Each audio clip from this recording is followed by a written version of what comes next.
Live, local, breaking news. This is WYFF News 4 today. Just a sudden twist of fate can change everything.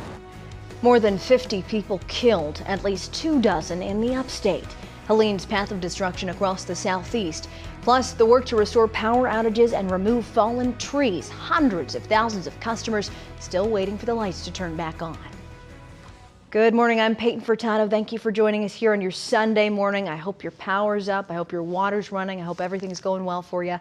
Let's take a look at our weather. We've got Sydney Sullivan in the studio with us. Sydney, how should people prepare for today?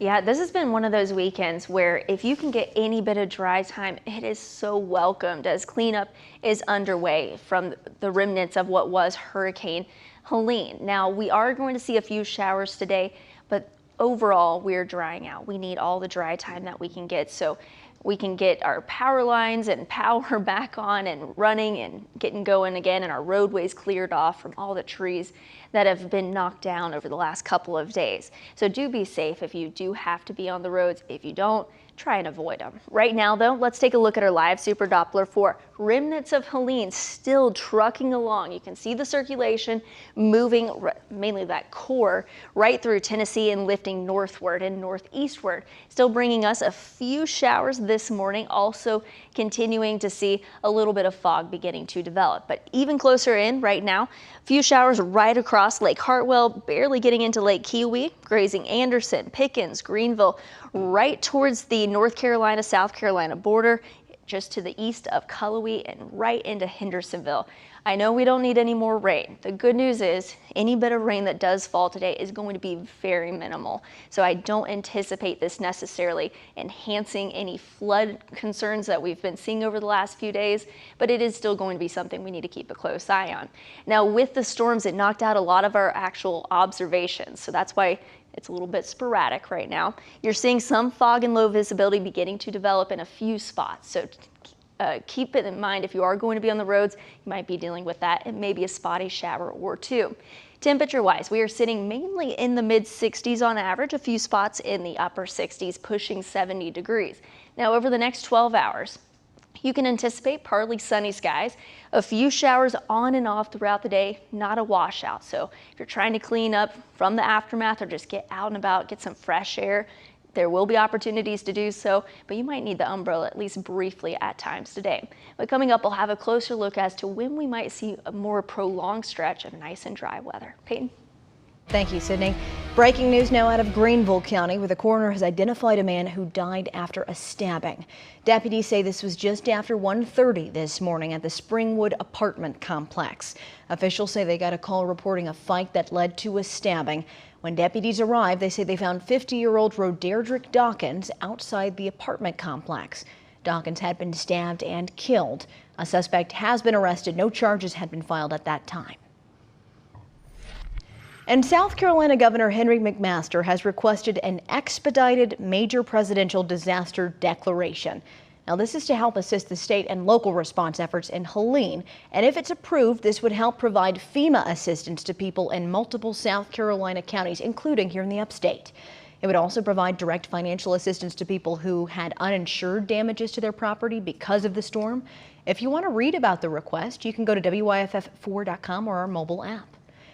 And this morning, the death toll from Hurricane Helene has risen to at least 24 in South Carolina. 2 new deaths were reported yesterday in the upstate. The Anderson County Coroner's Office says the latest death involved a car that was swept away by water on Broadwell Mill Road. The coroner says 60-year-old Karen McCall died after drowning. And in Spartanburg County, the coroner there says 68-year-old Jimmy Wall was found dead inside a home on Paris Bridge Road in Chesney. We're told a running generator was found inside, along with extremely high levels of carbon monoxide. And rescue and recovery operations continue in western North Carolina. The governor's office says emergency management is working around the clock to support local efforts and coordinate emergency supply drop-offs. Officials say swift water and helicopter rescues have helped more than 200 people. Helene brought record-breaking flooding to the North Carolina mountains, and this morning we're learning just how severe some of that damage was. We sent Sky 4 to fly over several of those places. They have an exclusive view at how strong those floodwaters were. It's a view that literally breaks your heart. Sky 4 above Biltmore Village in Asheville. These streets would normally be filled with shoppers and tourists. Now, take a look at the extent of the damage after the flood of rain from what was Hurricane Helene caused the Swannanoa River to flood everything. The water so high, much of the area is unrecognizable. Sky 4 giving us a look at other parts of Asheville where roads, bridges, parking lots have all turned into a muddy mess.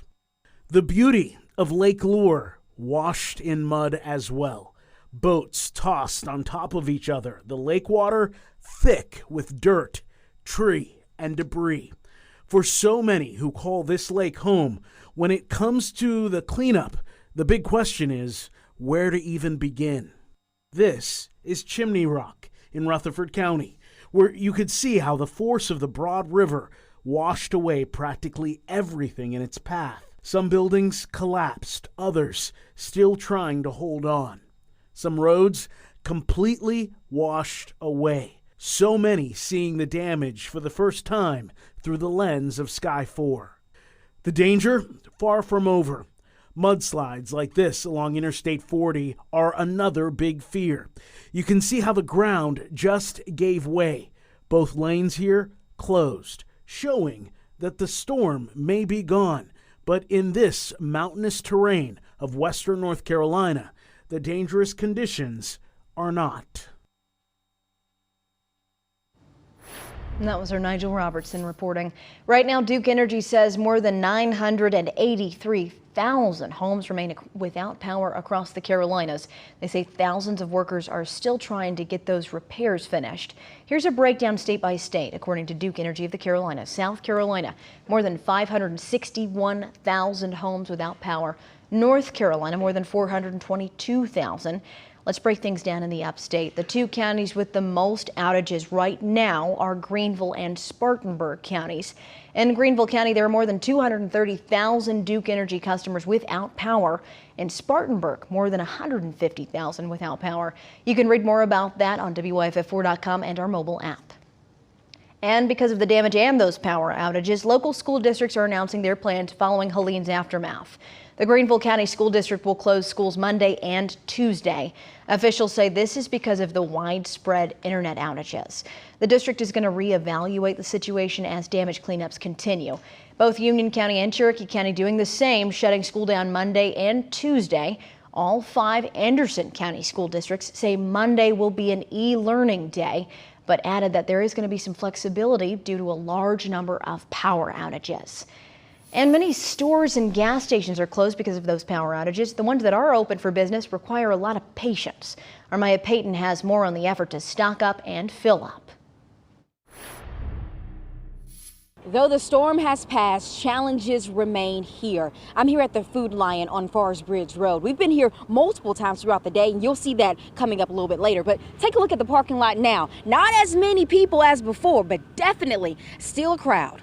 Late Saturday afternoon. A lot of time spent looking for gas. I'm on low. I'm on empty right now. For Probably about an hour and a half. We drove all the way to West Hampton. We got told that Woodruff maybe had gas, and we went up there, but the lines are just so long. Concerns from power outages seem to be the driving force to these long lines. I feel bad because they ain't got no electricity for 2 weeks. Don't have power. Unfortunately, we don't have any power right now. And it's around 6 o'clock here on Forest Bridge Road. Take a look at the Bank of America. A long line of people waiting to use the ATM. Then next to it, the Wendy's spilling out into the highway. And then if you step over here to the Food Lion, a parking lot full of people. I've noticed, the lunch meat's about to go out. Grocery stores are really packed. The lines are really long. It took us about an hour to get through the line. Greenville just was not prepared for the aftermath. The situation makes you realize you're not prepared for everything. Even if you think you are, supplies can only last you a couple days, We have to go back out to the stores. In Greenville County, I'm Maya Payton, WYFF News 4. And Clemson University has released a statement about the decision to host last night's football game after Helene. The school telling us, quote, the decision to host Saturday's game came after a detailed evaluation of the impacts of the storm, with a primary focus on the ability to safely host our opponents and fans on campus. Now, to help people after the storm, Clemson is opening several facilities today. We've got some details on your screen right now. That includes Littlejohn Coliseum, the Snow Family Outdoor Fitness and Wellness Complex, and the Hendricks Student Center. The university is offering recharging stations, access to Wi-Fi, and limited showers. And the owner of the Carolina Panthers NFL team and his wife made a $3 million commitment to Hurricane Helene relief efforts. David and Nicole Tepper announced that pledge Saturday through their foundation. They say the funds will help support immediate and long-term humanitarian and recovery efforts throughout the Carolinas. That money is going to go to food banks and pantries, community foundations, and other service agencies.